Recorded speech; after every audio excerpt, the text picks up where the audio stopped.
peran GMPK dalam menangani korupsi. Itu harus jelas. Jadi kita tidak boleh di luar peran itu. Kemudian yang keempat adalah bagaimana membawa masyarakat menuju Indonesia tanpa korupsi. Suaranya kecil. Suara gede.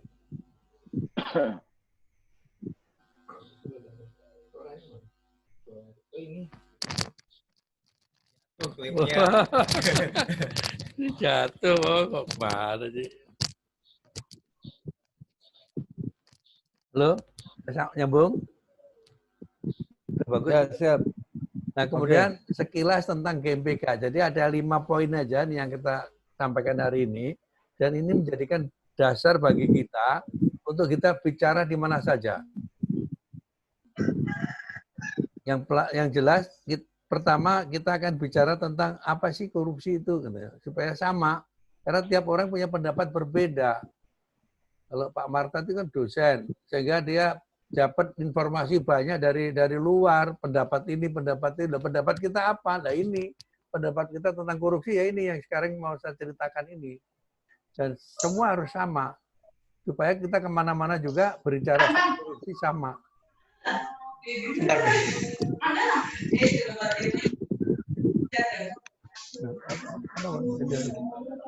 Chat mana Lem? Ini.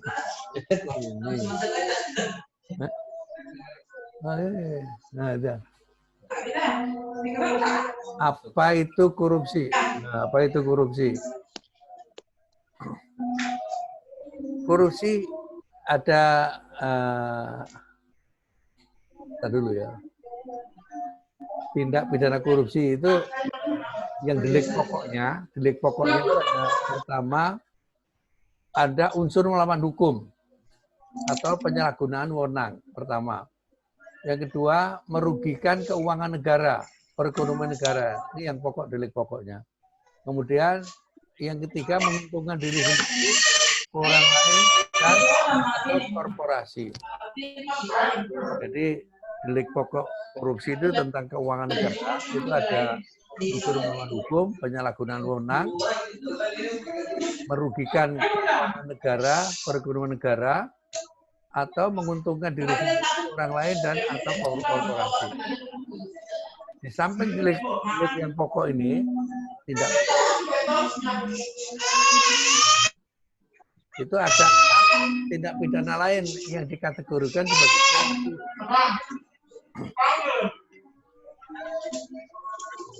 Pertama, penyuapan, memberi janji atau menerima janji.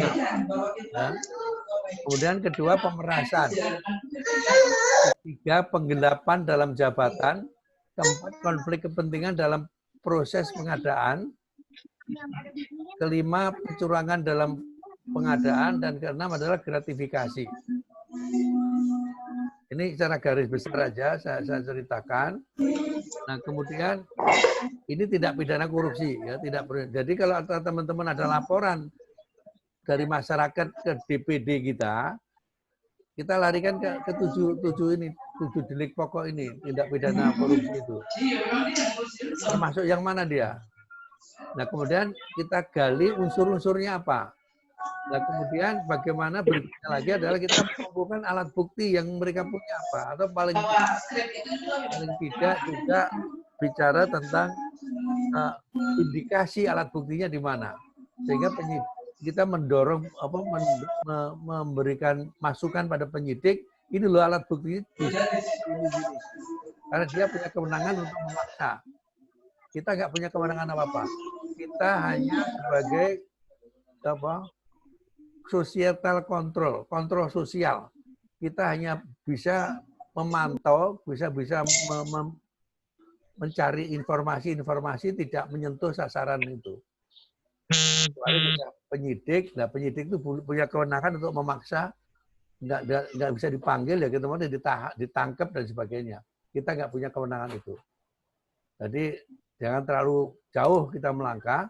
Di dalam organisasi kita, penindakan ini istilah kita adalah bantuan penindakan. Kita membantu penyidik untuk mengurai kasus korupsi itu. Kadang-kadang teman-teman terlalu saking bersemangatnya, kadang-kadang merasa dia berwenang loh, padahal tidak punya kewenangan apa-apa. Itulah masyarakat ya, GMPK. Nah kemudian nggak mau, dipencet nggak mau. Oh udah. Oh, apanya tadi kok? Nah kemudian ini slide ini bagi teman-teman di GMPK bukan slide yang aneh ya, bukan baru. Nggak boleh ngomong, orang wah saya paham tuh. Kalau lain kali kalau bicara ketum ya ketum aja, ketum itu singkatan, jangan disingkat lagi jadi tum. Tum itu tumijah atau tum apa nggak tahu. Ketum aja lah ya. Nah, ada supaya ini tahu ya bagaimana penindakan dilakukan, bagaimana pencegahan, penangkalan. Ada tiga hal ini ya. Ada tindak pidananya TPK itu akan terbentuk manakala ada niat, desire to act, niat melakukan kejahatan. Yang kedua ada kemampuan berbuat. Kemudian yang ketiga ada opportunity, peluang. Ya. Kemudian ada target yang mau dikorupsi itu apa? Jadi kalau 4 itu ada pada diri seseorang, apakah dia pejabat atau pengusaha, itu kemungkinan korupsi dia besar. Dorongan untuk korupsi itu besar. Karena dia punya niat, dia punya kesempatan, dia punya kemampuan, dan dia punya target untuk dikorupsi. Bagi yang datang belakangan, silakan selamat datang.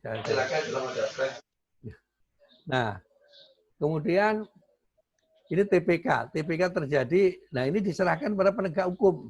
Aparat penegak hukum, kepolisian, kejaksaan yang berwenang menangani korupsi. Kita nggak usah terlalu jauh masuk ke sana, kecuali memang dia nggak berbuat, apa boleh buat. Kalau memang ada penyuapan lagi di situ, ya kita cari data lagi. Jadi kita nggak ambil pusing juga, apakah ada penegak hukum segala macam, udah nggak bener ya udah. Yang jelas kita dorong 3 entitas pembangunan nasional ini bekerja secara baik dan benar. Nah, kemudian ada berapa lapis ya di gambaran kita tentang gunung es korupsi ini. Ada TPK, ada corruption hazard atau kerawanan korupsi, kemudian ada potensi masalah penyebab korupsi PMPK. Ini tolong teman-teman paham ini. Jadi TPK-nya ditangani oleh penegak hukum, kita hanya menerima laporan saja, kemudian kita memantau apa yang dikerjakan oleh penegak hukum tadi. Nah, kemudian corruption hazard atau disebut juga kerawanan korupsi, dia adalah ada beberapa nanti ya, kerawanan korupsi itu ada faktor-faktor rawan ya. Ada lokasi rawan korupsi, ada manusia rawan korupsi, ada barang yang rawan dikorupsi, ada kegiatan rawan korupsi, kemudian ada kebijakan rawan korupsi. Ada 5. Ada 5 poin yang merupakan kerawanan korupsi. Ya. Kerawanan korupsi ada 5, jadi lokasi rawan korupsi itu ada 3 tempat. Lokasi rawan korupsi ada 3 tempat. Masuknya duit ke negara, duit ke organisasi, masuknya duit ke perkumpulan termasuk perkumpulan kita. Ya. Pemasuk anggaran, kemudian pengguna anggaran. Kalau di pemerintahan, pengguna anggaran, kalau pemasuknya duit ke pemerintah itu ada BUMN, ada BUMD, bahkan mungkin ada BUMDes juga gitu ya. Nah, kemudian yang pengguna anggaran itu DPR atau DPRD, ya DPR DPRD kerjasama dengan pihak pemerintah, pihak eksekutif. Ada 3, ada tiga sasaran ya yang kita garap. Ada komunitas, entitas publik, entitas privat, dan entitas sosial. Entitas publik, entitas privat, entitas sosial. Kita memantau 3-tiganya ini supaya mereka bekerja secara baik dan benar. Baik itu apa? Baik itu apabila rencana yang dia buat tercapai katakan 100% atau kadar pencapaian dia berapa persen. Ya, kadar pencapaian dia berapa persen. Nah, kemudian benar apabila dia proses mencapai target tadi sesuai dengan aturan main, sesuai dengan SOP, sesuai dengan ketentuan undang-undang. Jadi itu yang kita awasi. Nah, kemudian tadi mulai dari proses perencanaan anggaran, kemudian pelaksanaan anggaran, kemudian pertanggungjawaban anggaran, kemudian pengawasan anggaran oleh KPK sudah dilihat ternyata semua bermasalah. Mulai dari perencanaan anggaran, kita masih ingat kasusnya Nasaruddin, kemudian ada pelaksanaan anggaran, beberapa pemerintah daerah itu kena, anggota DPR juga kena dalam pelaksanaan anggaran, kemudian juga pelaksanaan pertanggungjawaban anggaran juga ada fiktif, ada markup di situ. Kemudian pertanggungjawaban pengawasan anggaran juga ada main-main. Itu kasusnya Bekasi, ya, kasus Bekasi itu wali kota main-main dapat anggaran dapat predikat TWP, TWP ya, WTP, wajar tanpa pengecualian. Wajar tanpa pengecualian. Ternyata wajar tanpa pemeriksaan. Nah, itu akhirnya ketangkep juga si wali kotanya di mana sudah berangkat mau siap-siap pergi ke luar negeri, di Denpasar ketangkepnya oleh KPK. Dan itu oleh penegak hukum Pengadilan Tipikor Bandung, dia dibebaskan padahal SKPD-nya kena semua, BPK-nya yang mereka itu kena juga. Kenapa? Nah, ini masih ingat aja M2 karena waktu saya di Rektor Ubara itu kita kerjasama dengan M2 Radio, kliniknya wali kota Bekasi waktu itu. Ini yang kedua. Ini dengan pencegahan, corruption hazard itu dengan pencegahan. Nah, ini pencegahan nanti masing-masing bidang akan kita suruh bicara pencegahan itu kayak apa, terus penangkalan kayak apa. Nah, penangkalan tuh di bawahnya lagi, di layer gunung es di bawahnya lagi. Nah, kemudian manusia rawan korupsi. Jadi manusia berjiwa koruptor. Makanya ada Pameo, kalau Pak Libertus itu sering ngomong bahwa jangan pilih penjahat jadi pejabat ini. Sehingga dalam proses mencari karyawan atau mencari pejabat itu juga jangan memilih penjahat jadi pejabat. Sehingga betul-betul kita masuk. Nah, nanti kita akan coba koordinasi dengan KPU untuk kita bisa menjadi memantau kampanye, setiap kampanye. Kita akan kerjasama dengan mereka dan mereka pernah kita undang waktu di sini, di mana kita mainnya di ini aja, di mana di kantor kita di Wisma DNR di Jalan Budi Raya nomor 9B. Kita dikasih peluang oleh Pak Rudi yang pemilik gedung itu untuk menggunakan itu bekas gedung biskup, walaupun trap-trap ya, tapi dipakai karena nggak bayar gitu. Saya cari yang nggak bayar aja. Nah, ini kita akan masuk dalam proses penelitian calon-calon pejabat tadi yang betul-betul punya integritas yang bagus. Karena pejabat itu sebenarnya ada 3, dia punya kemampuan 3, punya kompetensi, kemudian yang kedua punya integritas, yang ketiga punya konsistensi. Bukan isu dulu sore tempe. Nah, kemudian yang berikutnya barang yang rawan dikorupsi, aset negara. Nah, kemudian barang sitaan, kemudian sumber daya alam. Paling tidak 3 ini kita amankan. Kemudian kegiatan yang rawan korupsi apa? Kegiatan proyek, pembangunan proyek. Sudah banyak ketangkep di mana-mana. Pengadaan barang dan jasa. Ya. Ini juga pengadaan barang dan jasa, BPJ. Kemudian juga perizinan. Oleh Pak Jokowi sudah digarap mengenai perizinan ini. Tapi juga tahu mudah-mudahan masih tidak ada lagi yang main-main. Tapi kalau masih ada yang main-main ya kita pantau. Penegakan hukum, kegiatan yang rawan, kemudian administrasi negara pada umumnya. Kemudian yang kelima, yang corruption hazard ini adalah kebijakan yang rawan korupsi. Misalnya kontrak jangka panjang. Dia hanya berkuasa 5 tahun, tapi dia punya kontrak 30 tahun. Harusnya setiap 5 tahun direvisi kontraknya tadi dengan negara lain dan sebagainya. Kemudian pemborosan. Pengalaman saya selama 2,5 tahun ikut Kementerian Desa dengan Satgas Dana Desa, itu pemahaman saya terjadi banyak pemborosan pada penggunaan anggaran. Penggunaan anggaran banyak pemborosan. Banyak yang harusnya diadakan di mana? Lagi rapat. Kantor saja. Lagi meeting. Nah, di kantor saja. Dia pakai di hotel. Nah, ternyata di hotel harus nginep. Nah, padahal yang nginep berapa ya gitu. Yang jelas ya sudahlah kita manfaatkan itu.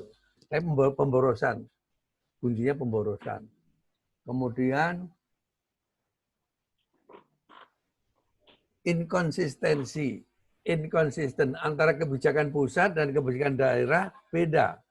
Sudah dipungut di pusat, dan ada yang lapor sama saya di daerah mana, Pulau Tidung itu di daerah Pulau Tidung di Kalimantan Utara itu. Pengusaha, dia tidak mau lapor, dia ingin supaya saya yang lapor. Loh, tapi kenapa kamu nggak mau lapor? Kamu yang dirugikan. Dia bilang, Pak, nanti kalau saya lapor, aku nggak dapat proyek lagi. Berarti ini kamu harusnya ditangkap. Pengusaha macam ini yang harusnya ditangkap. Nah ini rekan-rekan, ini namanya potensi masalah antara kerawanan korupsi, corruption hazard. Corruption hazard ini ada 5, yaitu lokasi rawan korupsi. Itu lokasi rawan korupsi adalah masuknya duit, kemudian keluarnya duit, kemudian ada disparitas antara penghasilan di situ dengan peredaran uang yang cukup tinggi sehingga rawan korupsi di situ. Lokasi rawan, manusia rawan, kemudian barang yang rawan korupsi, kegiatan rawan korupsi, dan kebijakan rawan korupsi. 5. Ini harus kita teliti satu persatu, dan ini tidak mudah. Ya, terserah di teman-teman di DPD juga, silakan mana yang bisa ditangani lebih dulu. Yang berbahaya di situ, kemudian kita ambil kegiatan di situ. Dan bagaimana menangani ini, jadi kalau bisa kita ini, nah ini ya.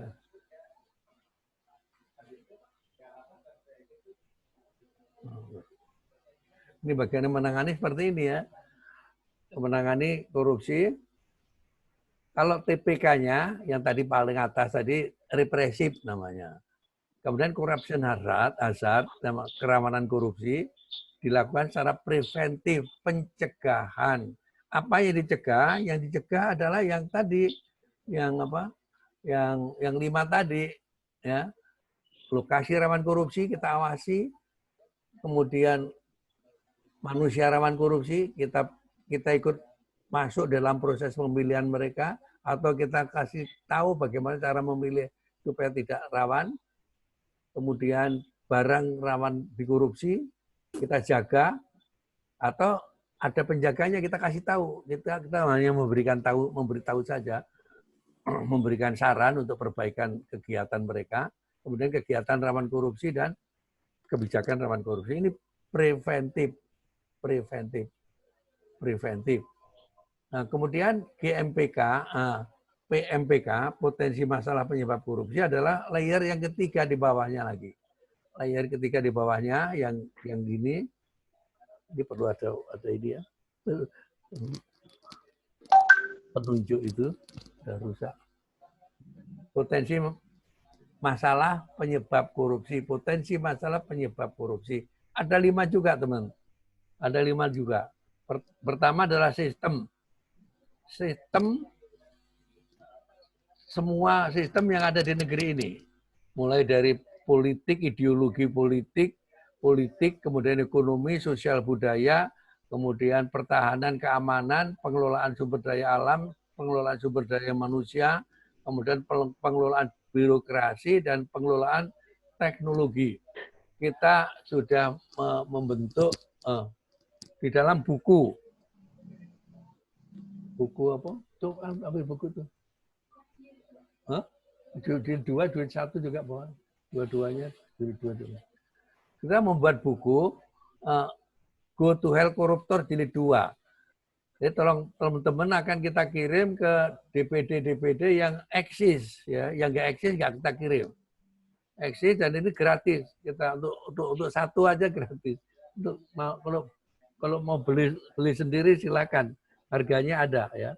Ini Go to Hell Koruptor jilid 2. Ini sudah terbit dan kita akan kirim, dan hasil audit internal ini kita akan mana yang masih bisa dihidupkan dan mana yang harus dibekukan ya dengan alasan-alasan tertentu. Kemudian ini adalah kelanjutan dari Go to Hell Koruptor jilid 1. Mungkin teman-teman sudah punya, karena di tempat saya sudah tidak banyak lagi, tapi di kantor ada masih 1 dus lagi nggak salah, ada 1 dus. Jadi kalau ingin kebagian juga boleh, nggak apa-apa, kita kirim cukup nanti Mbak Gina, cukup nanti kita kirim yang jilid 1 juga yang ada di kantor ada. Nah, sistem kita perbaiki karena dalam penanganan korupsi ini ada 2 yang kunci pokoknya. Bagaimana kita membuat sistem yang tidak ada peluang korupsi di dalamnya, sistem politik, sistem ekonomi, sistem budaya, dan seterusnya, itu tidak ada peluang korupsi di dalamnya. Kemudian yang kedua, pembangunan sistem, yang pertama pembangunan sistem, yang kedua adalah pembangunan manusia. Pembangunan sistem tadi kuncinya adalah bagaimana supaya sistem yang ada tidak menimbulkan peluang terjadinya korupsi. Itu. Nah, tentunya pembangunan sistem ini harus diikuti oleh penegakan sistem itu sendiri, penegakan hukum. Berarti penegakan hukum harus kita perbaiki. Kita juga lihat sistem penegakan hukumnya. Ya.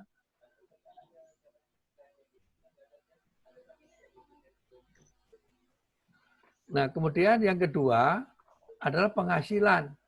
Penghasilan kecil, kewenangan besar, kecenderungan korupsi besar. Ya. Nah, kemudian yang ketiga integritas moral. Yang keempat masalah pengawasan. Dan yang kelima adalah budaya taat pada hukum. Budaya taat pada aturan ini ternyata di negeri kita ini rendah. Ya. Kalau bisa nerabas gitu ya. Nah, pengawasan kita juga lemah, kemudian integritas moral kita juga dipertanyakan, kemudian penghasilan kita ya jelas rendah, ya, tidak rasional. Nah, sistem kita juga masih membuka peluang terjadinya korupsi. Sehingga lima potensi masalah ini, walaupun dia tidak berpengaruh langsung, tapi adalah potensi masalah yang harus kita perbaiki. Nah, oleh karena itu, bagaimana menangani potensi masalah atau PMPK ini adalah dengan pembangunan sistem, ya, pembangunan sistem, kemudian memperbaiki penghasilan, memperbaiki integritas moral, pengawasan kita perbaiki, dan budaya taat hukum kita tingkatkan. Jadi 5 poin ini kita harus lakukan. Inilah rekan-rekan, ini menjadi masalah ya, fenomena gunung es ini kita pahami benar sehingga korupsi adalah ini. Di mata kita tadi sudah jelas deliknya kayak apa, ya.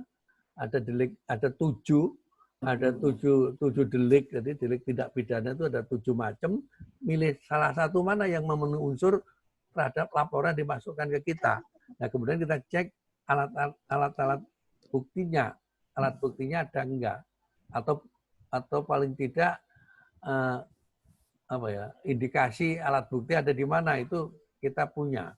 Baru kita laporkan ke penegak hukum. Ternyata banyak beberapa teman-teman, terutama ada yang dari Bogor segala macam, udah lapor KPK kayak apa. Nah kemudian di DPP ini juga punya badan usaha. Karena kalau kita hanya bekerja saja, bekerja itu hanya bisa dikerjakan dengan baik apabila kita punya dana, kita punya anggaran untuk melakukan pekerjaan itu. Dari mana anggaran?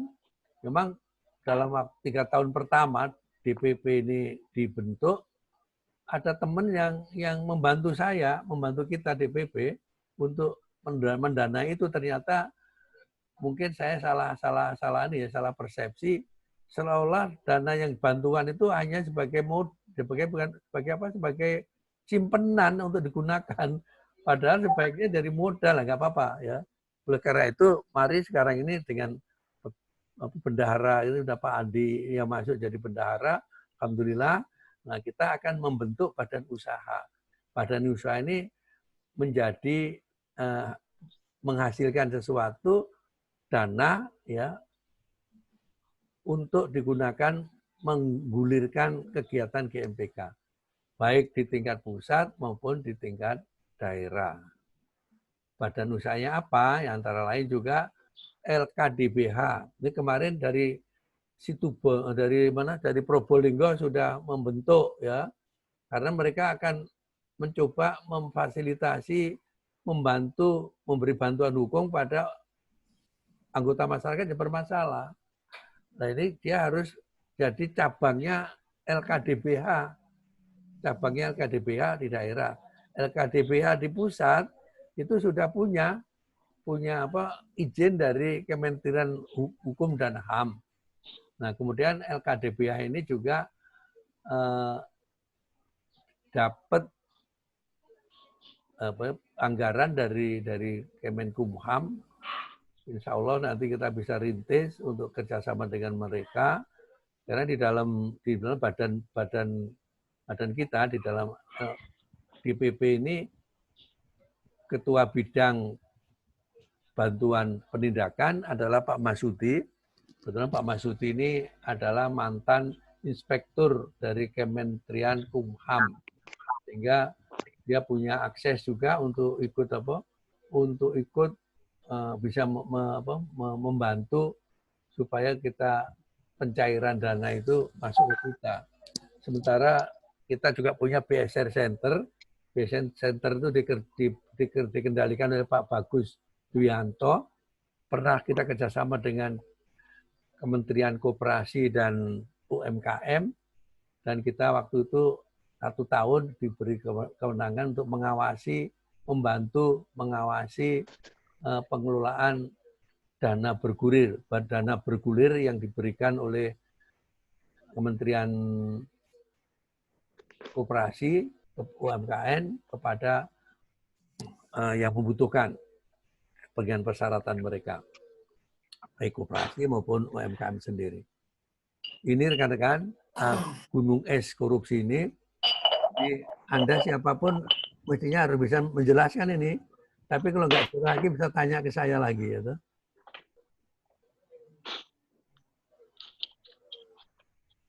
nah, kemudian kenapa korupsi ini sukar diberantas?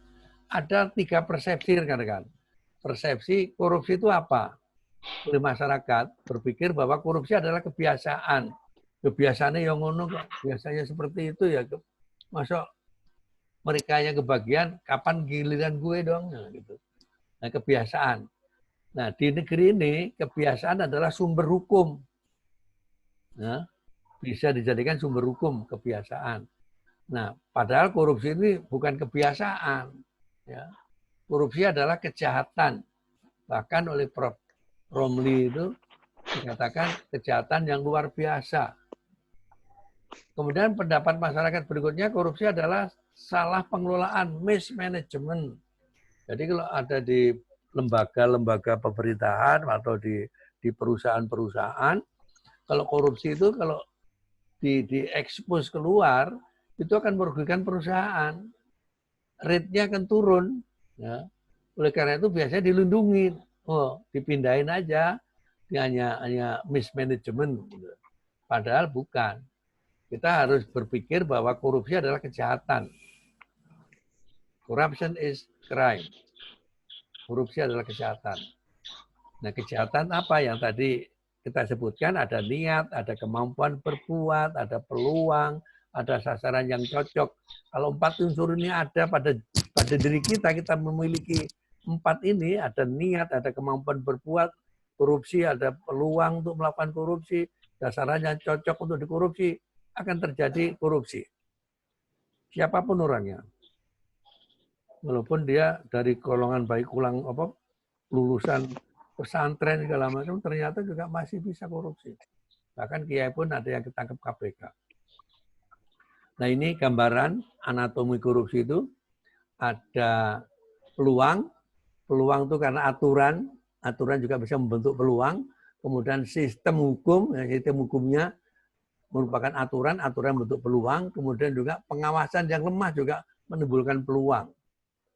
Kemudian juga lokasi rawan korupsi, barang rawan korupsi, kegiatan rawan korupsi dan kebijakan koruptif ini juga menimbulkan peluang. Jadi kerawanan korupsi menimbulkan peluang.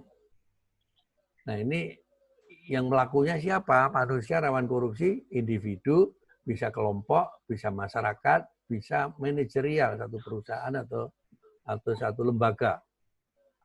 Nah, kemudian niat itu muncul pertama karena standar moral individu yang tidak dia menganggap bahwa korupsi kebiasaan itu. Niat. Nah, kemudian norma sosial juga nggak apa-apa itu, nggak apa-apa biasanya juga gitu. Nah, ini juga mempengaruhi niat. Kemudian penghasilan yang rendah juga ya. Karena penghasilan yang rendah itu juga bisa menimbulkan korupsi. Karena kebutuhan, corruption by need. Tapi kalau penghasilan sudah banyak, masih korupsi, itu keserakahan, greed, corruption by greed. Jadi teman-teman baca buku ketikanya di Google Passive Word luar, itu macam-macam korupsi itu ada corruption by need, corruption by greed. Nah, dua-duanya salah. Berarti tulisan pasif tahu nggak? Yang kita garap adalah niatnya ini. Nah, niat ketemu dengan peluang, ketemu dengan target yang cocok dan kemampuan berbuat, timbullah perilaku koruptif yang kira ini. Nah, ini tentunya akan timbulkan korban, kerugian, ya, baik perekonomian atau keuangan negara, kesejahteraan masyarakat demikian, fisik dan psikis. Ini anatomi korupsi, Anda bisa baca di buku 1. Ya, buku 1, nanti kalau ada DPD yang belum punya, nah nanti dia bisa kontak sama Pak Bakri untuk dikirim. Kira nggak apa-apa ini kan sudah 4 kali penerbitan buku yang pertama ini, ya buku yang pertama ini 4 kali penerbitan dan habis semua. Sekarang di Gramedia nggak ada. Nah, kondisi korupsi di Indonesia saat ini mewabah, terjadi di setiap lini, setiap bidang, setiap lini. Ya, lini itu apa? Struktur organisasi yang berkaitan dengan pengelolaan satu bidang. Kemudian yang kedua, modus operandinya beragam, macam-macam, berkembang dan sekarang ini makin sulit dideteksi, makin pinter dia. Oleh karena itu kita sebagai penggiat anti korupsi juga jangan kalah dengan mereka. Kita harus mengembangkan juga. Makanya sekarang ini saya bilang sama Pak Andi, ya marilah kita belajar menggunakan teknologi. Kemudian tidak bisa hanya represif saja. Tolong teman-teman yang masih berpikir represif, boleh aja pengaduan masyarakat segala macam, tolong dilihat apa perbuatan konkretnya apa, yang 7 macam tadi, kemudian alat buktinya apa, baru nanti kita laporkan ke aparat penegak hukum. Tapi kalau mereka yang ngomong, Pak, laporannya udah mengungkap, oke, berarti ada sesuatu yang nggak benar di situ. Mari kita teliti, kita bicara baik-baik. Kita tidak kemudian bermusuhan dengan penegak hukum. Enggak. Kita menyampaikan, boleh aja kita nggak puas dengan laporan kita, pelaksanaan kegiatan mereka, tapi kita caranya yang santun gitu ya. Toh mereka yang berkuasa gitu. Dan tidak cukup ditangani APH ya. Tidak hanya ditangani oleh penegak hukum saja, para penegak hukum dan alat pemerintahan saja, tetapi oleh segenap komponen bangsa, termasuk kita GMPK di dalamnya. Korupsi terjadi pada setiap bidang kehidupan bangsa, meliputi ideologi. Masalah ideologi ini apa? Yang Tika garap, bagaimana penerapan nilai-nilai Pancasila ke dalam sikap dan perilaku, baik individu maupun lembaga. Itu kita sudah punya konsepnya, nanti kita akan share kepada teman-teman, mari kita perbaiki dan kita pahami. Kemudian kita ajak bangsa ini menerapkan nilai-nilai Pancasila dalam kehidupan kita, baik dari dalam sikap maupun dalam perilaku kita. Kemudian masalah politik. Nah, tentunya nanti di buku ini kita sudah selintas ada politik itu kayak apa, kondisinya kita, ya. Ekonomi kayak apa, sosial budaya kayak apa, hukum kayak apa, pertahanan kayak apa, keamanan kayak apa, pengelolaan SDM, sumber daya alam, geografi, birokrasi dan teknologi. Dan ini terima kasih ya dibantu oleh Mbak Esther untuk menulis buku ini. Sehingga penanganan kita adalah dasar Dwi Gatra, 12 Gatra. Saya bilang nggak tahu salah apa bener ini. Dasar Dwi Gatra ini maksud saya 12 Gatra, 10 kan dasar. Kemudian dasar 2 seperti 12 kan 21, 1 2 itu. 1 itu 10, 2 itu adalah 12. Dasar Dwi Gatra. Pertama kali nggak enak. Karena itu yang pertama tadi, korupsi itu apa? Kalau nanti ada teman-teman yang mau nanya, introduksi lah. Bu Alia, selamat datang juga Bu Alia. Nah, bagaimana penanganan korupsi? Nah, ini rekan-rekan ya tadi kita sebutkan ada deteksi aksi ya, pola deteksi aksi.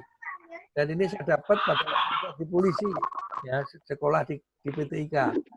Aku dapat pola deteksi aksi ini. Deteksi apa yang dideteksi adalah TPK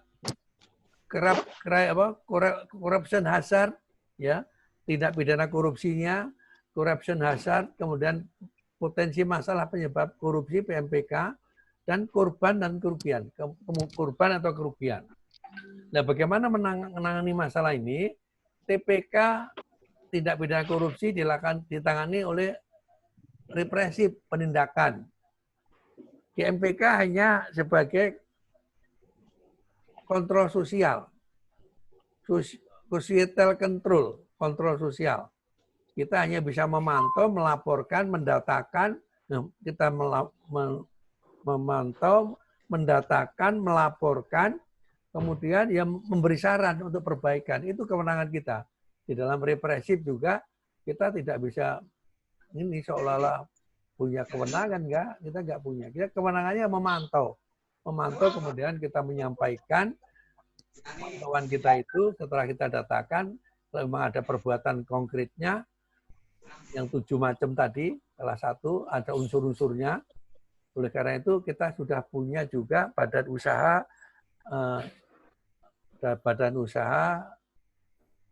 LKDBH, Lembaga Konsultasi dan Bantuan Hukum. Nggak tahu pakai D-nya, pakai D juga, dan adalah dan aja ya. Konsultasi dan Bantuan Hukum. Kemudian dari teman-teman dari DPP ada pemikiran juga karena LKDBH itu nggak boleh kita mungut, ya. Kita dibiayai satu kasus, saya dengar dari Pak Masud itu 5 juta satu kasus. Setiap satu kasus yang nggak mampu dibantu oleh pemerintah itu 5 juta. Nah, kemudian teman-teman dari DPP punya gagasan juga atau membentuk law firm GMPK. Nah, sementara ini kita kerjasama dengan law firm yang ada, yang dimiliki oleh teman-teman kita GMPK sendiri. Nah, kemudian corruption hazard preventif.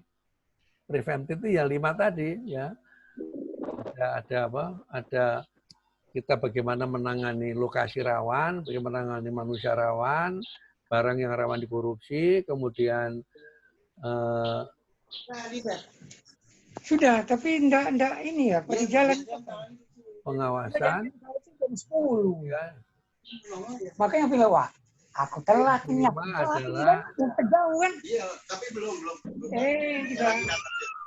Iya. Santai aja, Pak. Oh, Pak Bagus, selamat datang Pak Bagus. Selamat datang ya. Selamat datang.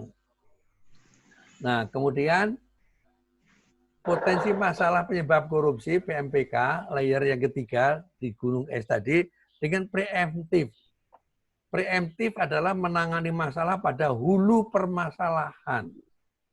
Ada teman-teman yang sudah kita lihat bagus seperti yang Pak Bagus sendiri ya, di mana di Muara Enim dia mengadakan pelatihan kepala sekolah dari taman kanak-kanak sampai SMA. Kemudian sekarang dia kadang karena sebelum ada corona ini dia punya ide untuk pelatihan guru-guru. Nah, bagus kan? Nggak apa-apa. Nah, inilah upaya kita untuk preemptif. Bagaimana menangani masalah pada hulu permasalahannya. Nah, karena kalau sistemnya nggak benar, sistem kita perbaiki. Moralnya nggak bagus, moral kita perbaiki. Kemudian penghasilan nggak bagus, kita usahakan penghasilannya ditambah, gitu kan? Kita kan menyarankan aja. Nah, kemudian kalau memang pengawasan nggak bagus, sistem pengawasan kita perbaiki. Kemudian ketaatan pada aturan juga nggak bagus, kita ajarin mereka. Kalau saran saya untuk ketaatan pada aturan ini di negara-negara yang maju, setiap anak muda yang masih memenuhi yang sehat kemudian memenuhi syarat dilatih militer, gitu, lewat pendidikan militer. Keluar dari pendidikan militer, yakin disiplinnya bagus, gitu ya. Di negara-negara Taiwan segala macam itu juga melakukan itu, termasuk Inggris juga, bahkan anak ratu juga masuk ke pendidikan militer itu. Wajib militer. Jadi kita juga ada, hanya konsepnya wajib militer yang ada di kita ini menurut saya salah arah masih. Kita pelan-pelan menyarankan, dan waktu saya sekolah di Seskogab, Sesko gabungan ABRI waktu itu, saya masih ABRI, sekarang sudah pensiun dulu sih gitu ya. Nah, itu saya masuk ke sana, tulisan saya adalah bagaimana yang wajib militer tadi diterapkan di masyarakat kita. Yang masih muda-muda itu wajib militer selama 2 tahun gitu. Setelah itu dia baru bekerja. Bekerja apabila ditanya dulu wajib militernya di mana, termasuk masuk politik juga, wajib militer kamu di mana? Di Amerika itu ditanya, wamilmu di mana? Wamilnya ikut yang state atau negara bagian. Nah, itu beda nilainya juga. Nah, ini tentang preemptif ya. Lagi meeting Zoom. Oh, Dengan public debt sama GMPK, Pak. Nah, kemudian korban kerugian itu kita rehabilitasi, termasuk juga merehab anti korupsi. Dari pendidikan anti korupsi itu bagian dari rehabilitasi kita terhadap masyarakat. Seperti misalnya kalau yang pernah saya alami di mana itu di Kutai Kertanegara itu waktu Pak Saukani jadi itu kan korupsi dia. Nah, kemudian sekarang digantikan anaknya. Jadi ya ada rehabilitasi waktu itu sedang mikirkan bagaimana rehabilitasi suatu daerah. Tapi belum selesai pikiran tadi, saya harus selesai Salah. di KPK. Karena yang saya bawa dalam Ya pula deteksi aksi ini tidak hanya dikerjakan oleh yudikatif, tapi juga eksekutif, legislatif, dan masyarakat. Sehingga kita sebagai warga masyarakat GMBK berperan juga ikut untuk mengoperasikan pola deteksi aksi ini. Kita juga bisa mendeteksi, deteksi kita di mana? Deteksi kita adalah pengkajian, bidang pengkajian. Kemudian mestinya harus punya badan usaha penelitian MPK misalnya. Belum ada sekarang, tapi bisa kita lakukan dan itu sebagai alat juga untuk cari duit juga, gitu. Peluang untuk cari duit. Halo Pak Bibit. Ya. Tolong host di mute ya, bunyi suara-suara yang lain. Suara Pak Bibit jadi terganggu ya. Iya, Wan. Itu yang suara yang lain di apa?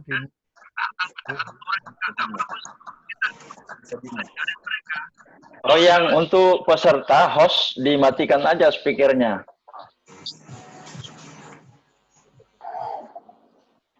Host yang atur itu.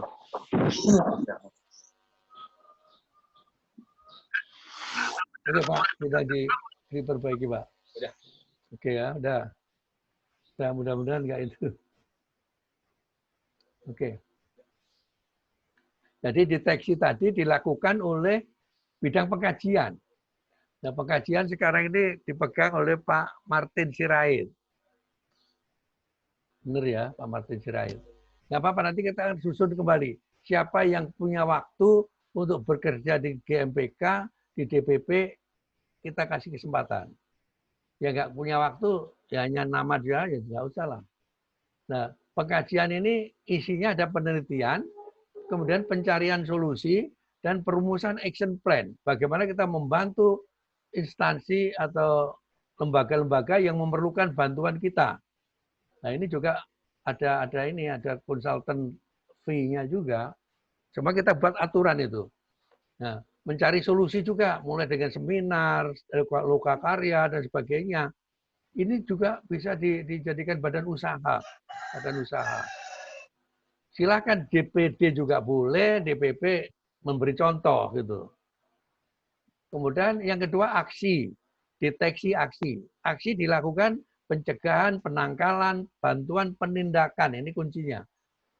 Pencegahan, penangkalan, bantuan, penindakan. Kita jangan berpikir bisa menindak, kita hanya menerima laporan, kemudian melaporkan kepada aparat penegak hukum.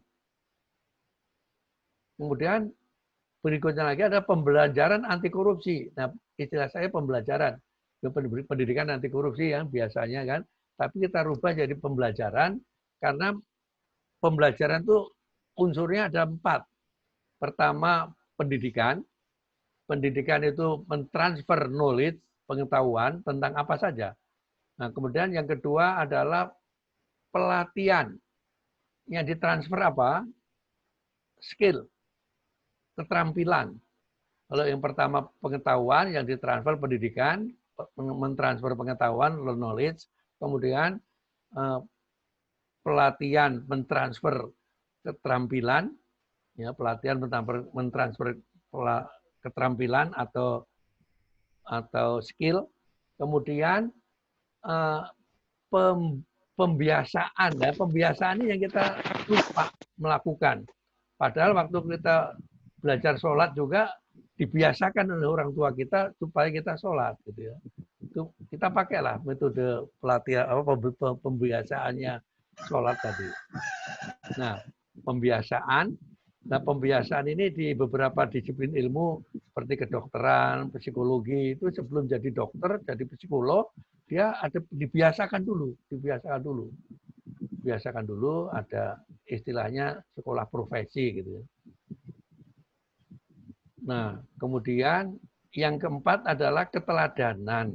Keteladanan ada yang sudah selesai sekolah menjadi teladan. pejabat-pejabat di sekitar kita menjadi teladan juga. Nah, sehingga dipageri, ya, apa istilahnya, membuat kondisi yang kondusif, lingkungan yang kondusif, ya, bagi proses pembelajaran itu, termasuk pelaksanaan tugas. Sehingga kalau kita kan punya prinsip juga bahwa kita harus punya 4U. Jadi warga GMPK itu punya 4U. Pertama tahu, U yang pertama, yang kedua mau, yang ketiga tahu, mau, mampu, dan continue. Nah, continue inilah menjadi environmental circumstances, lingkungan yang menguntungkan, yang kondusif, pembelajaran anti korupsi, dan didukung oleh administrasi umum, humas, teknologi. Teknologi menjadi penting karena mau nggak mau, suka nggak suka, kita harus bicara masalah digitalisasi. Sehingga sekarang menghadapi teknologi 4.0. Yang 4.0 seperti sekarang ini, alhamdulillah lewat Zoom kita, dan hari ini baru saya merasakan menikmatnya berbicara dengan teman-teman dari daerah-daerah lain gitu ya, yang jauh. Kemudian pengawasan dan dewan pakar. Ini nih struktur yang ada di GMPK sekarang. Jadi ada bidang operasional, ada bidang dukungan, kemudian yang operasional tadi ya sudah penelitian, pengkajian, kemudian pencegahan, penangkalan, bantuan penindakan, kemudian pendidikan, pembelajaran anti korupsi, didukung administrasi umum, humas, teknologi, pengawasan, dan dewan pakar. Kita dewan pakar ini kebetulan Pak Cecep sedang ke rumah sakit, istrinya sakit, mudah-mudahan cepat sembuh. Nggak mau geser, nggak mau geser. Oh, iya. Digeser.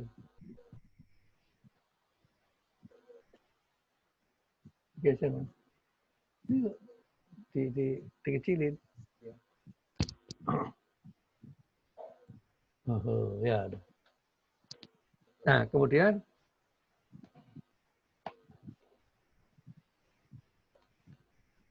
nggak mau lagi.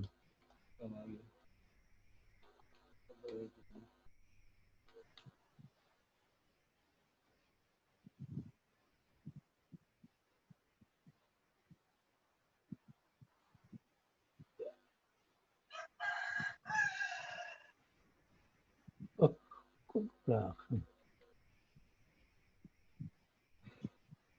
Ini bulan deteksi aksi udah ya.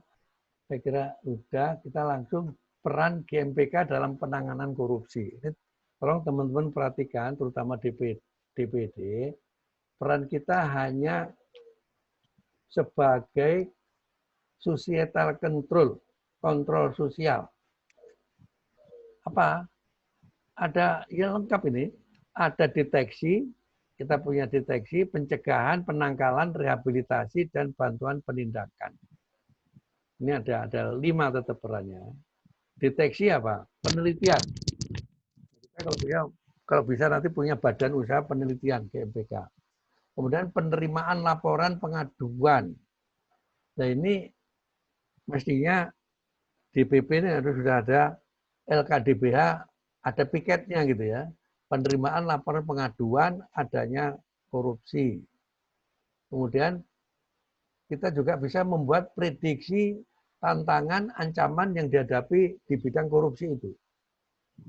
Nah, nanti pelan-pelan kita rumuskan karena ya sambil jalan kita membuat metode kerja ini sambil jalan, dan teman-teman DPD juga silakan berkarya, kemudian kalau bagus kita off-track ke atas, kita tarik ke atas, kita jadikan pedoman nasional.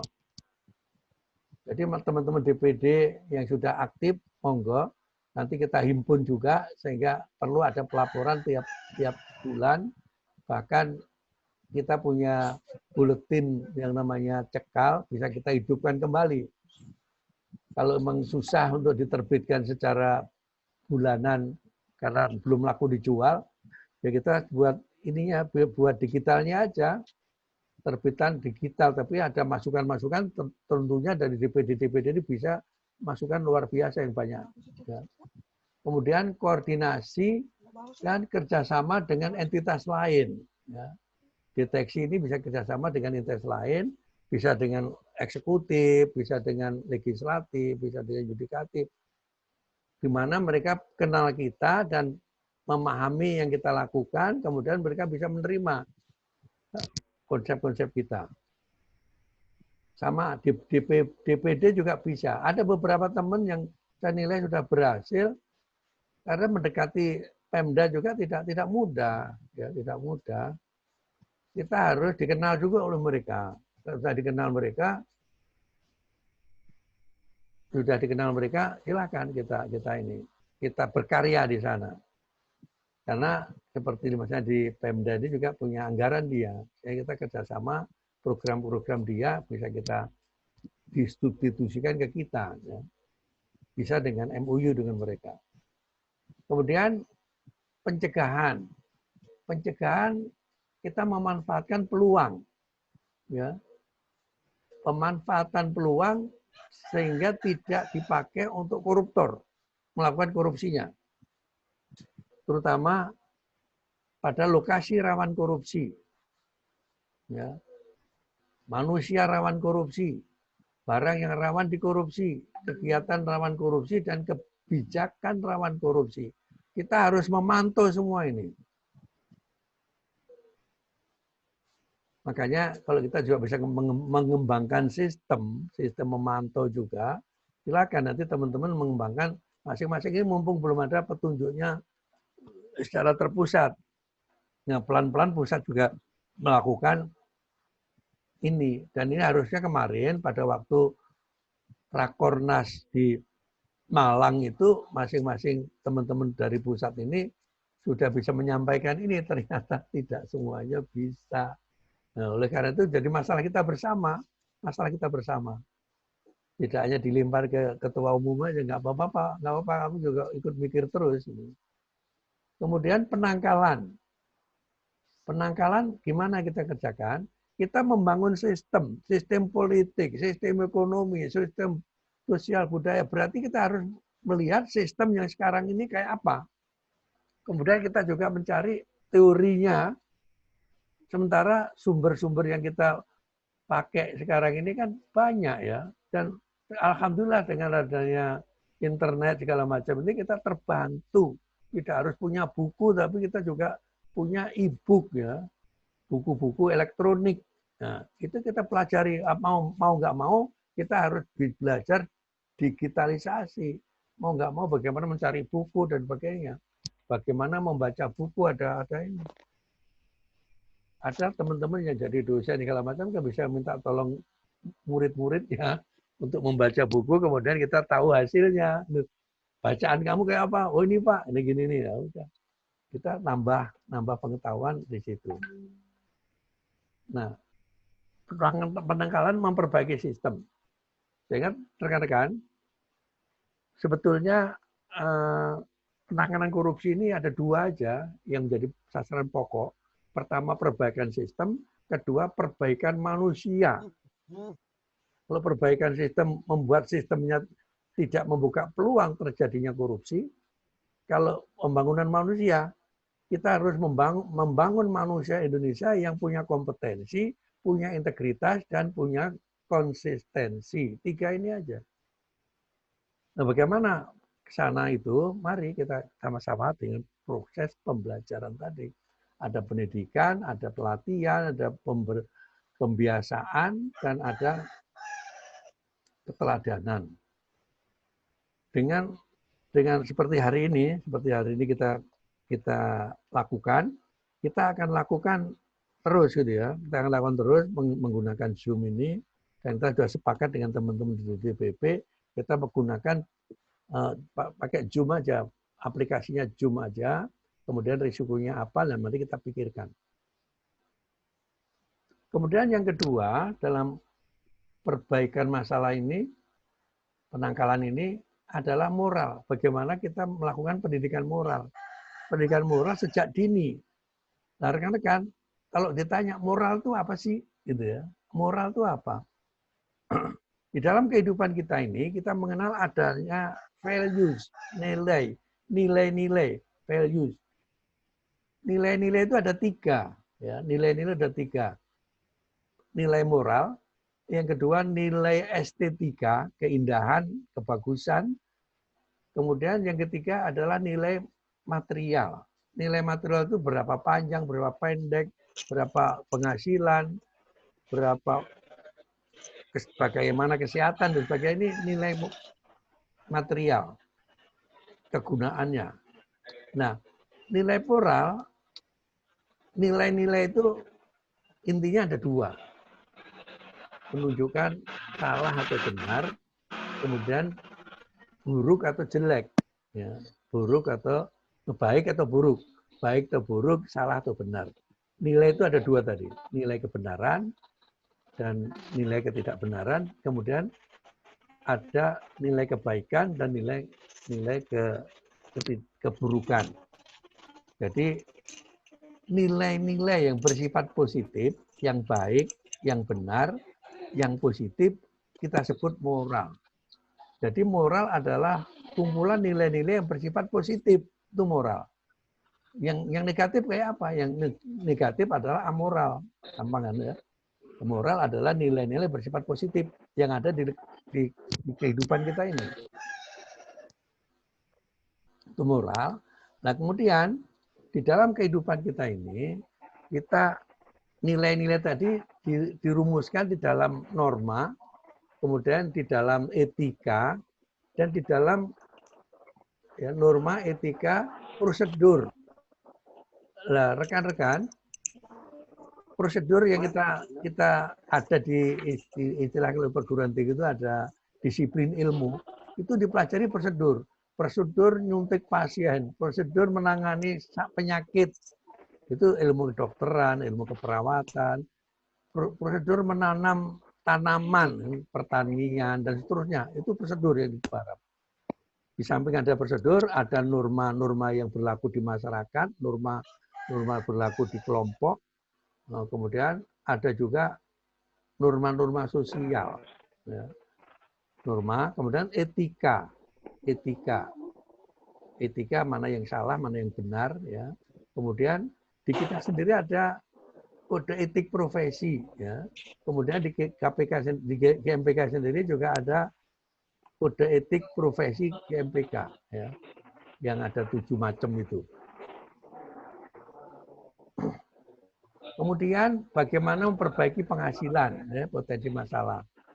Dan kita bicaralah dengan yang bertanggung jawab, apakah eksekutif, legislatif, yudikatif, entitas publik, atau di entitas privat dengan perusahaan, kemudian entitas sosial adalah dengan LSM yang lain, kemudian dengan individu yang ada di masyarakat.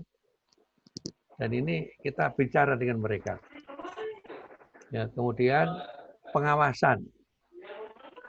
Pengawasan ini ada inspektorat, ya, di tingkat kementerian. Kemudian di tingkat provinsi ada inspektur wilayah. Kemudian di tingkat kabupaten ada inspektur daerah, APIP istilahnya, APIP. Aparat pengawasan instansi pemerintah, APIP. Nah, ini juga kondisinya juga memprihatinkan, ya. Pernah waktu di KPK ditawarkan bagaimana kalau inspektorat ini dijadikan satu. Seperti contoh di negara Inggris, itu inspektorat itu disatukan di Majesty Inspektur. Majesty Inspektur ini, waktu saya sekolah di sana ya, itu dibawahi oleh Ratu Inggris. Tidak Perdana Menteri. Kalau pemerintahan Perdana Menteri, tapi untuk pengawasan dikendalikan oleh ratu langsung. Nah, sekarang di Indonesia ini masalahnya presidensial ya. Presidensial itu negara juga dipimpin oleh presiden, kemudian pemerintahan juga dipimpin presiden itu. Sehingga mereka masih keberatan inspektur baru satukan. Nah, kemudian kedisiplinan. Kedisiplinan ini juga rendah kita. Ya, kedisiplinan itu ketaatan pada aturan itu kita rendah. Jadi kalau boleh nyerobot, nyerobot.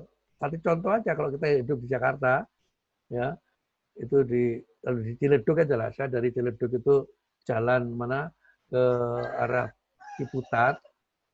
Itu yang terjadi apa? Yang nyerobot-nyerobot aja, terutama sepeda motor gitu. Apalagi kalau udah motor udah terlalu banyak, itu 2 jalur itu dikuasai oleh sepeda motor semua. Nah, itu biasanya juga polisi nggak pernah muncul di situ. Jadi ya penangkalan, deteksi, cegah penangkalan, bantuan penindakan. Nah, dan bantuan penindakan ini dipimpin Pak Masyudi ini adalah penerimaan laporan, analisis pembuatan analisis perbuatan dan alat bukti. Kemudian lapor ke APH dan kemudian saksi bila diperlukan. Ini di bantuan penindakan itu, kemudian rehabilitasi, memperbaiki kerusakan fisik, kemudian memulihkan kerusakan psikis, kemudian mengembalikan kerugian dan mencegah terulangnya lagi korupsi itu. Ini rekan-rekan, kira-kira peran dari GMPK seperti ini. Ini masih bisa kita diskusikan lebih banyak, aplikasi yang kayak apa, dan teman-teman di lapangan saya kira sudah lebih tahu dari saya. Tapi nggak apa-apa, nanti kita satukan pendapat kita. Yang jelas kita nggak boleh marah-marah dalam ini. Saya juga ngerem kemarahan saya juga. Oke, ya itu. Kemudian bagaimana membawa bangsa ini menuju Indonesia tanpa korupsi. Nah ini, ada rumah GMPK, Grand Strategi Rumah GMPK. Ini masih ada 10 gatra yang harus kita garap, tapi di buku ini sudah ada. Nanti Anda bisa baca, dan ini mudah-mudahan Anda sudah lapor ke Mbak Gina, alamat DPD-nya. Ini cukup satu-satu ya. Kita karena ada apa ya? Ada royalti penulisan buku saya itu 10%. Saya ngambil 5%, Mbak Esther 5%. Yang 5% tadi saya minta buku. Dan buku ini sudah dikirim ke saya 100 biji. Mungkin Anda bisa daftar ke Mas Bakri atau Mbak Gina, alamat DPD Anda, ya. Kemudian kita akan kirim ke alamat Anda. Nah ini kita menuju Indonesia tanpa korupsi, ya. Bagi sasaran antara terwujudnya masyarakat adil dan makmur. 0823 1453 itu tuh ya.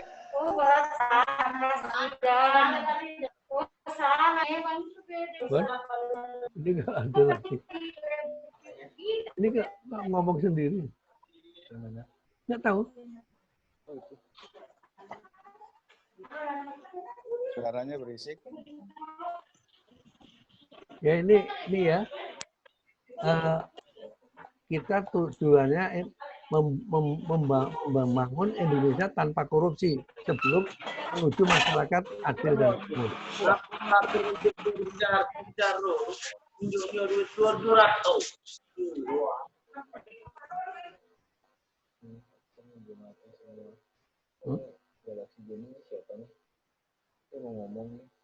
Apa?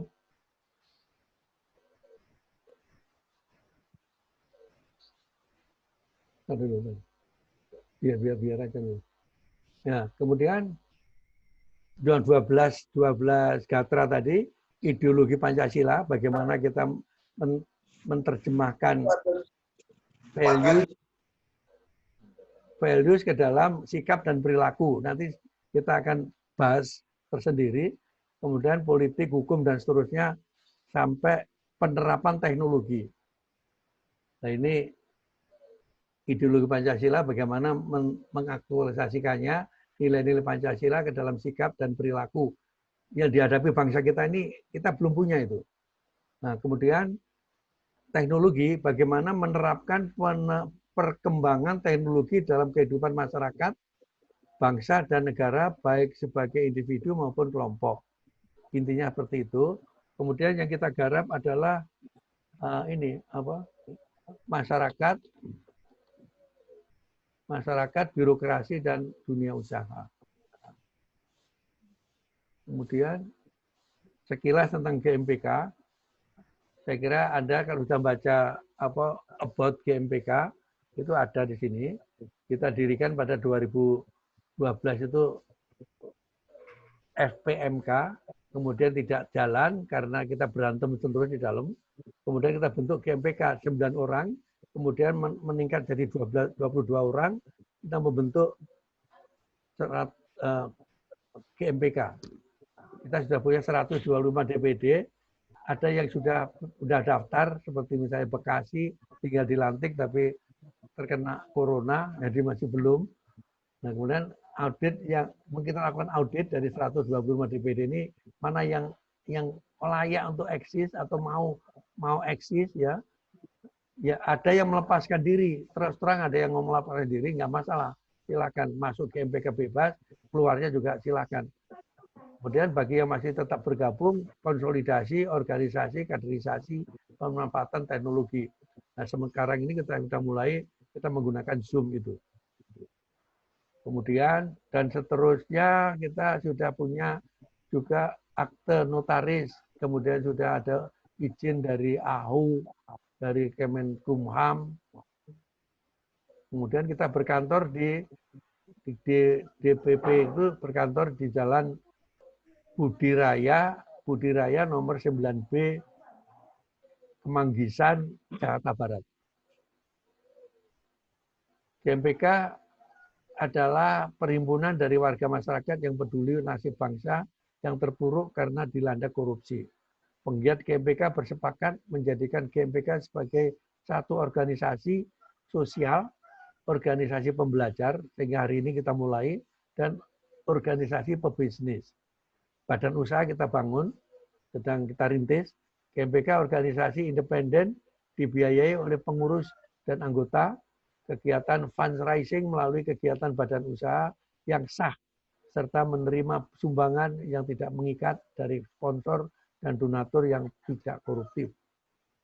Nah, ini logonya, ada bingkai segitiga, segi 5, GMPK berdasarkan Pancasila dan Undang-Undang Dasar 45. Padi dan kapas bertujuan mewujudkan kesejahteraan bangsa, menjunjung tinggi moral dan perilaku. Astagfirullah. Bola peta Indonesia, medan pengabdian GMPK di wilayah NKRI. Sabuk warna emas melingkari bola. Landasan nilai kesisteman, kelembagaan, moral, dan perilaku taat hukum sebagai kultur bangsa. Tujuan GMPK ada 3, mewujudkan Indonesia tanpa korupsi dalam rangka tercapainya cita-cita nasional masyarakat adil makmur. Mendorong pelaksana pembangunan entitas publik, entitas privat, dan entitas sosial untuk bekerja secara baik dan benar. Membangun pemahaman bagaimana melaksanakan kegiatan secara baik dan benar dengan penerapan konsep 4U, tahu, mau, mampu, dan kontinu, serta P3K, pendidikan, pelatihan, pembiasaan, dan keteladanan. Konsepnya kayak apa? Kita akan rumuskan bareng-bareng. Visi dan misi. Visi GMPK menjadikan perhimpunan yang mampu membawa perubahan terhadap kehidupan masyarakat, bangsa, negara, menuju Indonesia tanpa korupsi. Misinya ada 5. Sebagai agen perubahan, kondisi kehidupan bermasyarakat, berbangsa, dan bernegara menuju Indonesia tanpa korupsi. Sebagai pendorong peran serta masyarakat, dunia usaha, dan birokrasi untuk mencegah dan menangkal korupsi di lingkungan masing-masing. Sebagai pendorong birokrasi, entitas publik, dan dunia usaha, serta masyarakat entitas sosial untuk melaksanakan penguatan kelembagaan agar dapat melakukan kegiatan sesuai dengan tugas pokok, fungsi, dan peran secara baik dan benar. Sebagai pendorong segenap komponen bangsa untuk membangun pulau-pulau integritas, island of integrity pada lingkungan masing-masing. Sebagai pendorong aparat penegak hukum untuk menegakkan hukum secara tegas, lugas, dan tuntas pada setiap aspek kehidupan bermasyarakat, berbangsa, dan bernegara. Ini rekan-rekan visi dan misinya. Kemudian susunan pengurusan seperti ini. Ada ketua umum, ada wakil ketua umum, kemudian ada dewan penyantun dan dewan pengawas dan dewan pakar. Kemudian ada bendahara, kemudian ada sekretaris umum. Kemudian bidangnya ada 5, pengkajian, bidang pengkajian, bidang pencegahan, bidang penangkalan, bantuan penindakan, dan bidang pendidikan anti korupsi. Nah, kemudian ada Korwil, ya, ada Korwil, kemudian ada DPD-DPD. Jadi DPD provinsi, kemudian ada DPD kabupaten kota. Sumber pembiayaan, iuran sukarela atas kesepakatan dari pengurus anggota GMPK. Dan biasanya susah ini. Kemudian sumbangan sukarela tanpa ikatan apapun dari donatur maupun sponsor. Dan yang ketiga, ini yang kita usahakan, usaha yang sah dari kegiatan yang dilakukan oleh GMPK melalui badan usaha GMPK, sedang dirintis BSR Center, BSRC, BSR Center ya, LKDBH, Koperasi GMPK, IGOV, kerjasama dengan PT Biota, Pupuk, dan lain-lain sedang dikembangkan. Ini ada yang mau kerjasama dengan BNSP segala macam, dan merupakan peluang-peluang yang akan kita kembangkan. Pola kerja GMPK, ada organ GMPK, pimpinan GMPK, Dewan Pendukung, staf pendukung, bidang operasional, biro pendukung, badan usaha, dan pengawasan. Musyawarah nasional, Dewan pendiri, musyawarah nasional apabila 34 DPD sudah terbentuk. Ada Dewan pendiri, masing-masing punya Dewan pendiri, Dewan perintis GMPK, Dewan pendiri itu hanya sekali kerja selesai. Kemudian Dewan pengurus GMPK, pusat maupun daerah. Daerah ada provinsi, ada kabupaten kota, dan tidak membawai ya, dia hanya koordinasi. Nah ini susunannya. Kemudian ada Dewan pendukung, pendukung, pengawasan. Ini kerjasama selama ini, utamanya memanfaatkan nama saya dengan Kemenpora, tim transisi PSSI. Kemudian Kemendes, sudah selesai 2,5 tahun. Kemudian Badan Keamanan sebagai penasihat. Kemudian Kementerian Pertanian, Dirjen Peternakan, pengawasan program bekerja, kemudian Kementerian Koperasi, BLU, dana bergulir, PT Garam, sedang kita garap juga, perusahaan swasta, dan kerjasama dengan LSM lain. Rekan-rekan sekalian, inilah kira-kira yang perlu saya sampaikan. Wan, hidupkan lagi, Wan. Yang perlu saya sampaikan, dan terima kasih atas perhatian. Sekarang kita buka tanya jawab, kalau ada yang bertanya silakan masing-masing, nanti kita mampu saya untuk bisa menjawab. Silakan. Terima kasih. Assalamualaikum warahmatullahi wabarakatuh.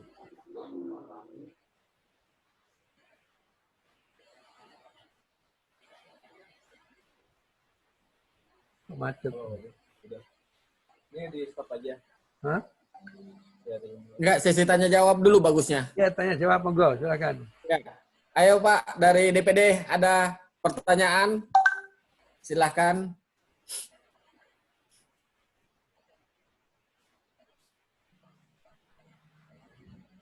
Jangan dipaksa ya. Kalau sekarang belum nggak apa-apa, nanti kita akan rekam, dan direkam ya. Sudah direkam, nanti bisa di apa, download teman-teman, kemudian dipelajari. Kalau bertanya nanti, kalau sekarang belum ada nggak apa-apa, nggak usah dipaksa. Assalamualaikum. Assalamualaikum. Waalaikumsalam. Ini software aja. Dari Bulukumba, Pak. Ya, Bulukumba. Iya, silakan. Dari Bulukumba. Iya, Pak Ahmad. Ya. Saya ingin coba ke pencegahan, Pak, dan penangkalan yang saya bicarakan. Kaitannya dengan melibatkan masyarakat. Ya. Halo? Lanjut. Iya. Lanjut, Pak. Iya, monggo. Kaitannya dengan melibatkan masyarakat. Nah, sudah menjadi kebiasaan sih sebenarnya bahwa ketika memasuki pilkada, itu masyarakat rata-rata diiming-iming dan dikasih hadiah. Dan kebanyakan sih memang menunggu hadiah itu dari masing-masing calon, terlepas apakah mereka dipilih atau tidak. Itu yang terjadi di masyarakat sekarang. Nah, untuk dari sisi itu, kan kita kan tadi ada di bidang pendidikan, Pak. Ada di bidang pendidikan. Nah, bagaimana kemudian kita memberikan pencerahan terhadap masyarakat agar tidak melakukan hal-hal yang demikian. Jadi menunggu hadiah, lalu kemudian menerima hadiah, lalu kemudian memilih mana yang lebih besar hadiahnya. Ini kan yang menjadi pangkal korupsi juga, karena biasanya sih orang-orang yang memberikan hadiah biasanya menghalalkan segala cara, Pak. Nah, sekarang peran GMPK, bagaimana kita kemudian melakukan pendidikan pencerahan terhadap masyarakat. Itu saja, Pak. Terima kasih. Assalamualaikum warahmatullahi wabarakatuh. Waalaikumsalam. Baik, terima kasih.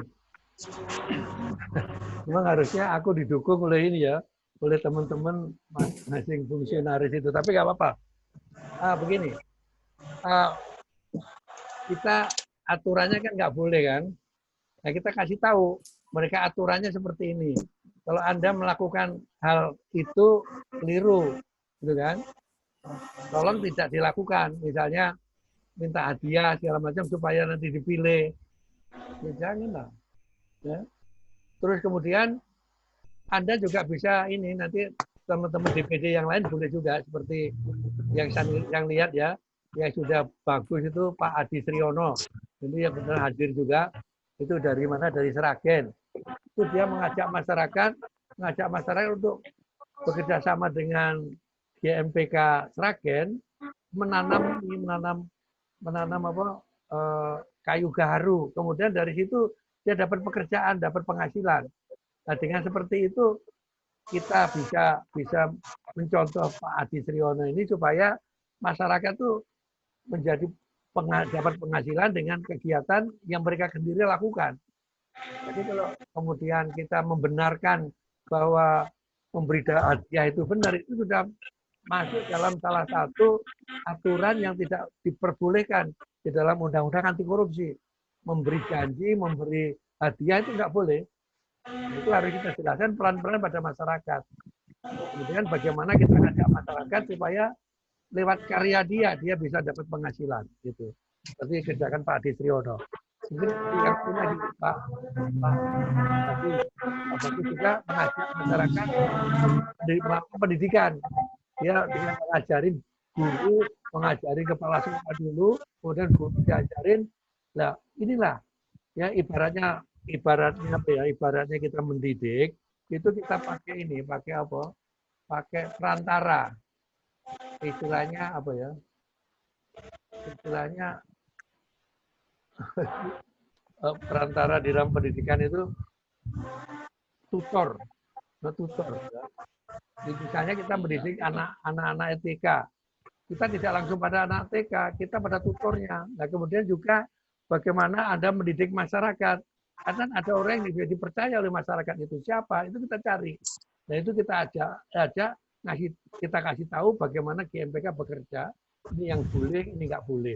Ini yang boleh, ini nggak boleh. Mereka yang bicara, ya. Kecuali memang Pak Ahmad Kadir sendiri sudah dipercaya sama mereka, boleh ya, boleh.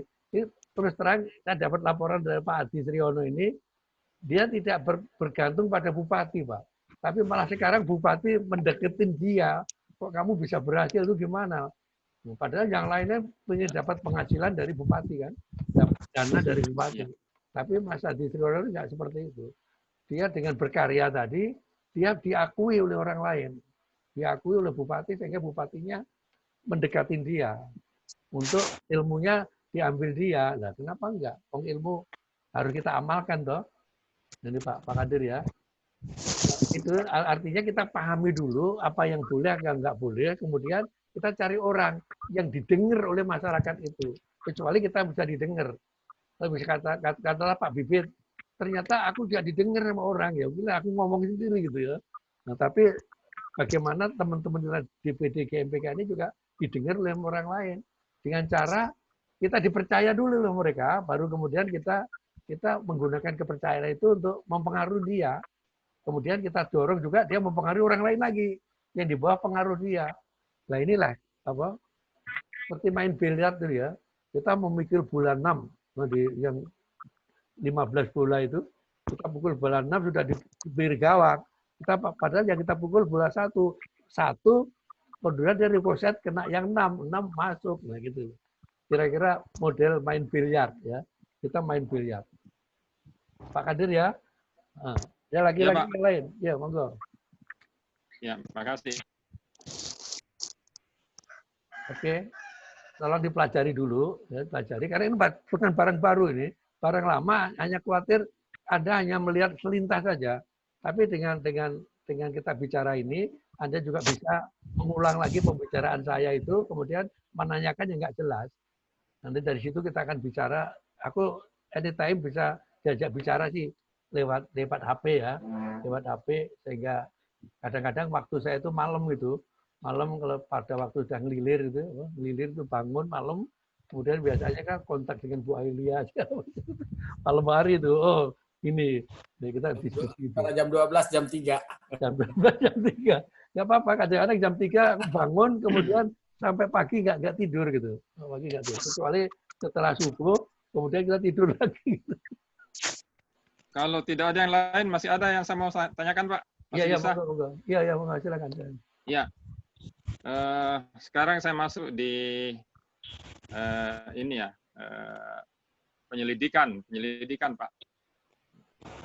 Jadi kan kita membantu penegak hukum untuk memberikan data-data yang dibutuhkan dalam hal penegakan hukum. Ya. Nah, sekarang ketika kita masuk misalnya butuh informasi ke beberapa kan ini kan harus ada kaitannya dengan beberapa instansi. Nah, kita masuk membutuhkan informasi terkait dengan pelanggaran itu, atau kita hanya boleh atau bisa dengan lewat media. Jadi kan biasanya kan beberapa pelanggaran sudah diekspos di media tapi belum ada tindakan. Lalu kemudian bagaimana kemudian melalui media itu GMPK ikut mendorong. Misalnya seperti itu. Jadi misalnya kalau kita tidak bisa tembus ke pihak-pihak terkait, karena pasti sangat berkaitan dengan pemerintahan untuk mencari informasi yang benar, maka kita melalui media-media yang ada. Bisa seperti itu, Pak? Oke, nggak apa-apa. Boleh aja. Toh dia punya penyelidik juga, toh, yang ya. Ya.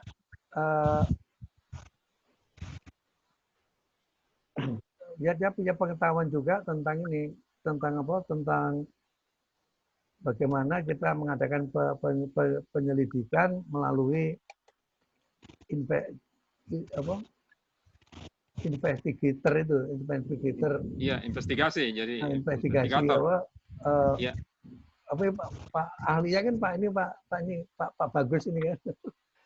Punya kemampuan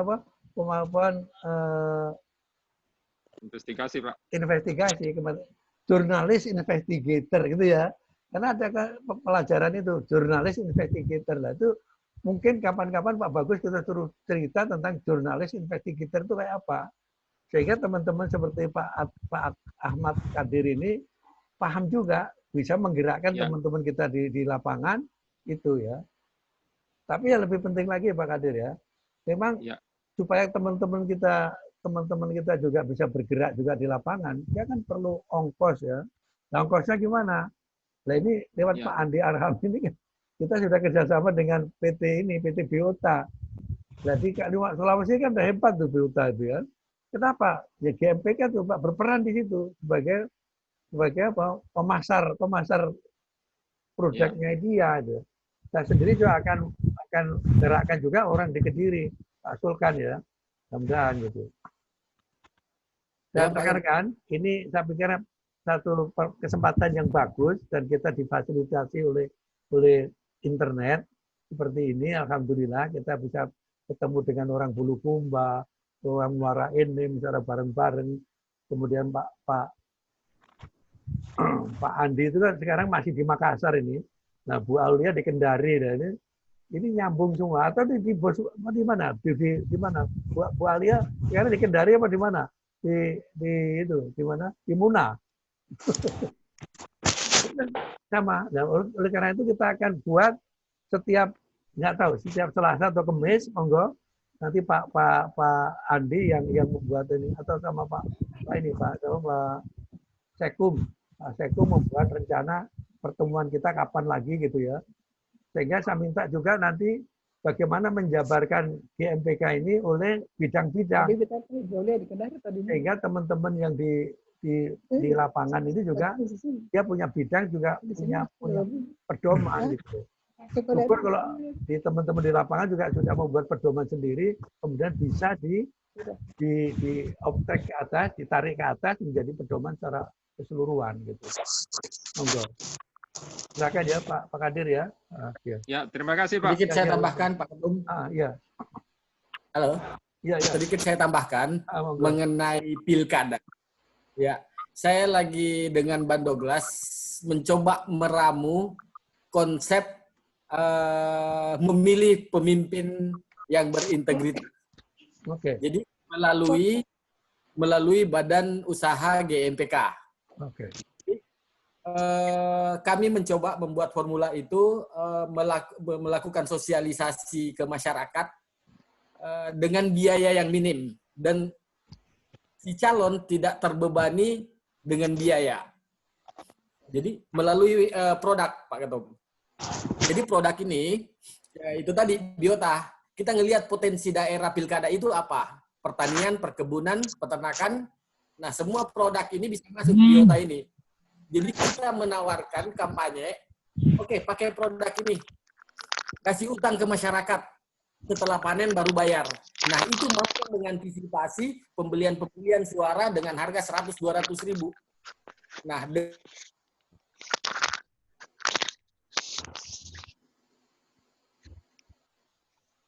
putus.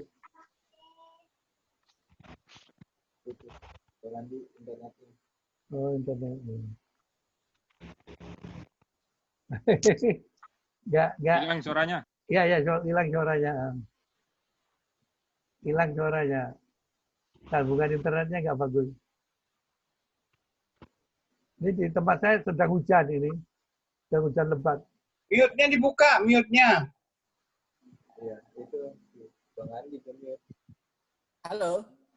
Ya. Halo. Ya. Ya, sudah bagus. Jadi itu konsep yang saya ini kan. Jadi dibuat jadi si calon pun tidak buang duit.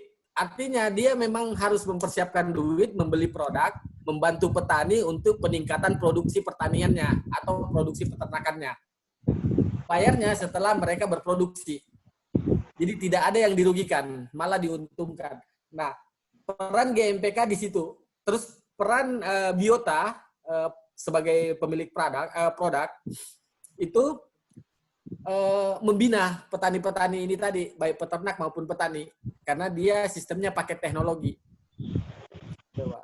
Jadi menanamkan jasa ke para konstituen ke calon pemilih ini. Jadi potensi untuk dibeli suaranya nggak ada lagi. Itu aja dulu sementara Pak Ketum. Oke. Mungkin akan saya share Oke. nanti setelah konsep selesai. Oke, saya kira konsepnya diselesaikan. Kemudian kita tayangkan lagi di depan teman-teman ini. Ya Pak. Nah, sementara itu kita juga menunggu konsep-konsep pencegahan itu kayak apa, penangkalan kayak apa oleh masing-masing ketua bidang ya. Nah, kemudian mana yang duluan kita tayangkan aja. Nah, saya punya rencana kalau boleh sama tiap Selasa atau tiap Selasa Kemis. Enggak, tadi ternyata Pak Andi yang ngatur. Tiap Selasa juga boleh, tiap Selasa kita ketemu gitu kan. Tiap Selasa kita ketemu sehingga kita tidak kalau apa Selasa Kemis saya khawatir terlalu mepet ya. Tapi kalau tiap Selasa aja kita ketemu, kita diskusikan, monggo. Silakan nanti Sedikit Pak. terkait tadi Pak. Boleh nyambung yang terkait tadi Pak. Iya. Bisa nyambung Pak? Terkait gimana? Yang terkait tadi yang disampaikan oleh Pak Andi Arang. Oh iya. Silakan. Iya. Saya kira itu bagus. Cuma kan ada kekhawatiran begini, karena misalnya kita promosi produk, pasti melalui salah satu calon yang harus kita dorong. Apakah seperti itu? Nah, kalau memang seperti itu, jangan-jangan GMPK ini dianggap, loh ini GMPK sudah masuk ke politik praktis. Bagaimana itu ke depan, Pak? Jadi begini Pak, jadi kan kita GMPK ini melihat potensi calon pemimpin. Jadi sebelum kita ini, kita adakan polling dulu. Masyarakat lokal itu butuh pemimpin seperti apa? Dan siapa masyarakat setempat kan yang mengetahui siapa yang punya integritas calon-calon itu. Jadi kita bukan menawarkan mereka yang datang ke kita cuma memaparkan, habis itu membuat perjanjian semacam fakta integritas. Jadi kita bukan yang datang ke mereka yang datang ke kita. Oke Pak Adi, kalau gitu dirumuskan dulu, konsepnya diselesaikan dulu, baru nanti kita tayangkan lagi, mungkin dapat masukan dari teman-teman, supaya kita tidak khawatir kita masuk politik praktis gitu ya. Tapi nggak apa-apa, toh kita juga menangani masalah politik juga. Sistem politik yang kayak apa yang kita kehendaki. Kita jadikan sasaran juga untuk kita garap. Gitu ya Pak ya. Mudah-mudahan kita ketemu. Ya, mudah-mudahan bisa ketemu. Oke. Ada lagi? Kalau nggak ada, saya kira cukup ya. Cukup. Dan terima kasih sekali teman-teman sudah bergabung dengan kita. Dan alhamdulillah kita sudah melihat wajahnya masing. Dan makin tua lah yang jelas makin tua. Terima kasih. Kurang lebihnya mohon dimaafkan. Assalamualaikum warahmatullahi wabarakatuh. Waalaikumsalam warahmatullahi wabarakatuh. Salam warahmatullahi wabarakatuh. Salam warahmatullahi